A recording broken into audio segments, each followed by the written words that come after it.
এক গতকালকে যেমন একটা ঘটনা ঘটছে, আপনারা দেখছেন, আপনাদের মিডিয়ার একটু আমি পড়ি শুনে, এখানে দেখছে যে খাগড়াছড়িতে স্কুল ছাত্রীকে দলবদ্ধ ধর্ষণের অভিযোগ নিয়ে তুলকামান কাণ্ড চলছে।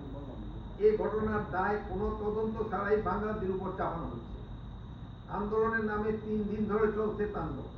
সেনাবাহিনী ও আইন শৃঙ্খলা রক্ষাকারী বাহিনী যানবাহনের হামলায়, পাশাপাশি দেদারে কাটা হচ্ছে গাছ, সড়ক অবরোধ করে স্থবির করে দেওয়া হয়েছে জনজীবন, হেনস্থা করা হচ্ছে পর্যটকদের। এতে ধর্ষণের অভিযোগ ও বিষয়টি ঘিরে আন্দোলনের উদ্দেশ্য নিয়ে প্রস্তাব উঠেছে বিভিন্ন মহলে। এটা আপনারা জানেন, এটা আমি আপনাদের মিডিয়ার খবর। আপনার কাছে কি খবর আছে? আপনাদের আমার কাছে যেই তথ্য আছে, আপনার কাছে যেই তথ্যটা পাচ্ছি ওই আমার তথ্য। বর্তমান পরিস্থিতি আজকে এটা নিয়ে আমাদের যেখানে এই উপদেষ্টা আছেন, এই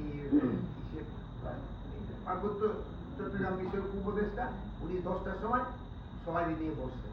মাননীয় উপদেষ্টা আপনি বলেন পার্শ্ববর্তী দেশ থেকেও কিছু তথ্য আসছে।